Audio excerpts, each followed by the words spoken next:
Olá, você acompanha agora notícias do Brasil e do mundo desta quinta-feira. E a pandemia de Covid levou à redução na frequência de doações aos bancos de sangue. O estoque está crítico em vários estados do país. Informações das secretarias de saúde dos hemocentros do país indicaram que a escassez de sangue em São Paulo, Minas Gerais, Mato Grosso, Tocantins, Pernambuco, Maranhão, Espírito Santo, Amapá, Acre, Paraíba, Paraná, Rio de Janeiro e Rio Grande do Norte. Os dados da época apontavam estabilidade em Alagoas, Santa Catarina e no Distrito Federal. De acordo com o Ministério da Saúde, o sangue AB negativo é o que tem menor quantidade de bolsas armazenadas. Já o sangue A positivo tem a maior disponibilidade, com mais de 8.000 bolsas disponíveis.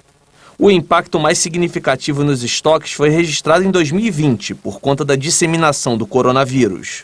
Para frear a doença e possibilitar a doação de maneira segura, os postos de coleta adotaram protocolos ainda mais rígidos de higienização, com medidas de prevenção definidas pelo Ministério da Saúde em parceria com as redes estaduais. Em São Paulo, a Fundação ProSangue, que é vinculada à Secretaria de Saúde do Estado, indica que os tipos sanguíneos O negativo, O positivo, B negativo e B positivo têm estoque para menos de um dia. Já os tipos A positivo, A negativo e AB negativo têm quantidade suficiente para atender apenas a demanda de um dia. A Fundação alerta que há risco de falta de sangue para atender pacientes internados ou que dependem regularmente de transfusões. Por isso, a ProSangue apela para que a população faça doações nos próximos dias. Uma única doação de sangue pode beneficiar até 4 pessoas. O Hemocentro está recebendo doações em 2 postos na capital paulista e em 4 na Grande São Paulo, em Osasco, Barueri, Guarulhos e Carapicuíba. Há uma programação especial de horários de atendimento durante os feriados. Endereços, agendamento de doações e demais informações podem ser obtidas no site da ProSangue. E olha só, na cidade de São Paulo, o número de casos de chikungunya neste ano está quase 6 vezes maior do que o registrado no ano passado.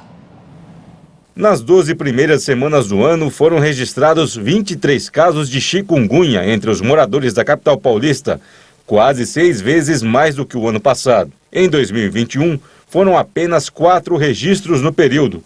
Dos 23 casos registrados neste ano, 1 foi transmitido na cidade e os outros 22 são os chamados importados.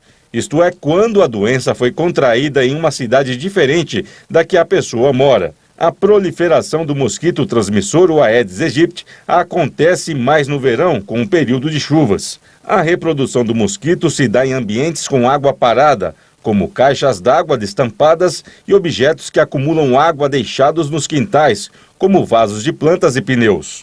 Os primeiros sintomas são febre alta, sensação de fraqueza e inchaço nas juntas, além do aparecimento de manchas avermelhadas. Segundo dados da Coordenação de Vigilância em Saúde da Secretaria Municipal de Saúde, os casos de dengue também cresceram na capital paulista. Só neste ano foram registrados 758 casos. No mesmo período do ano passado, eram 641. O aumento foi de 18%. Em meio à suspensão parcial e total de medidas de restrição em diversos países, o Comitê de Emergência da Organização Mundial da Saúde voltou a alertar para os riscos de novas ondas de Covid. A Organização Mundial da Saúde alertou que não é o momento de baixar a guarda contra a Covid. Essa semana, a Comissão de Emergência de Covid se reuniu e concordou por unanimidade que a pandemia continua sendo uma emergência de saúde pública. Agradeço o Conselho e concordo que estamos longe de ser capazes de baixar a guarda. Este é o momento de trabalhar ainda mais para salvar vidas. Os especialistas da organização destacaram que não é hora de relaxar medidas sociais e de saúde pública, negligenciar a vigilância ou abandonar a vacinação. No entanto, as autoridades de saúde reconheceram que na semana passada houve o menor número de mortes por coronavírus desde os primeiros dias da pandemia. Além disso, de acordo com o último boletim semanal epidemiológico da OMS, o número de casos de Covid continuou a diminuir pela terceira semana consecutiva, com uma redução de 24% na semana de 4 a 10 de abril, em relação ao anterior. Mas a agência observou que alguns países continuam a viver picos de infecções, pressionando os sistemas hospitalares e a redução de testes, comprometendo ainda mais a capacidade de estudar tendências de infecção.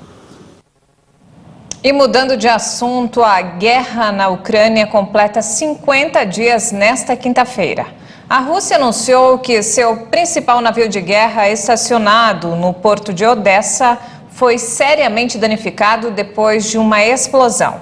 Enquanto os bombardeios se intensificam, a Rússia realiza manobras no Mar do Japão em um contexto de tensão entre Moscou e Tóquio sobre a Ucrânia.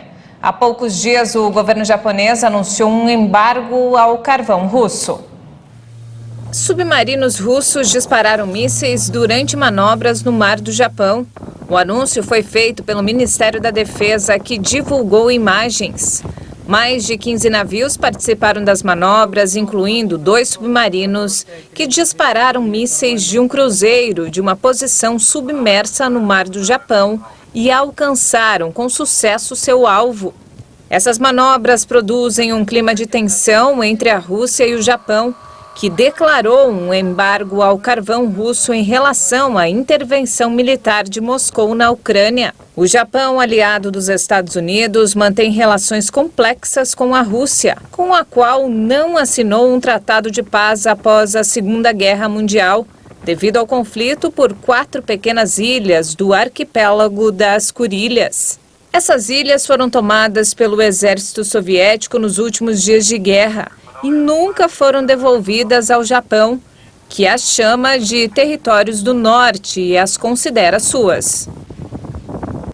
E o presidente dos Estados Unidos, Joe Biden, deu sinal verde para mais uma ajuda militar à Ucrânia, que dessa vez inclui veículos blindados, artilharia e helicópteros. Os Estados Unidos anunciaram nova ajuda militar de 800 milhões de dólares para a Ucrânia. Esse valor equivale a 4,4 bilhões de reais. Hoje, o presidente anunciou e autorizou outra retirada presidencial da assistência à segurança, avaliada em até 800 milhões adicionais, adaptada para atender às necessidades urgentes da Ucrânia para a luta de hoje. Essa ajuda inclui equipamentos já entregues à Ucrânia, mas também novas capacidades, entre elas sistemas de artilharia e meios de transporte blindados, informou o governo, que afirma ter autorizado o transporte de helicópteros. Segundo Washington, o objetivo é ajudar a Ucrânia a enfrentar uma vasta ofensiva russa no leste do país. E o presidente russo Vladimir Putin pediu nesta quinta-feira que as exportações energéticas russas sejam redirecionadas da Europa para a Ásia, devido à crise provocada pela ofensiva na Ucrânia. Ao acusar os países ocidentais de desestabilizar o mercado por querer dispensar os hidrocarbonetos russos, o presidente russo Vladimir Putin pretende mirar em novas frentes. Precisamos diversificar as exportações. Partimos do fato de que em um futuro próximo, a oferta de recursos energéticos na direção oeste será reduzida. Por isso, é importante consolidar a tendência dos últimos anos, mudar passo a passo a direção de nossas exportações para os mercados de rápido crescimento do sul e do leste. As declarações de Putin ocorrem no momento em que os países europeus contemplam ampliar as sanções contra os hidrocarbonetos de Moscou em relação à sua intervenção militar na Ucrânia. Desde o início da guerra, a Europa procura maneiras para se emancipar do gás russo, mas especialistas dizem que o objetivo pode levar anos para se concretizar. E não temos mais tempo, essa edição fica por aqui. Mais informações ao longo da nossa programação. Obrigado pela companhia.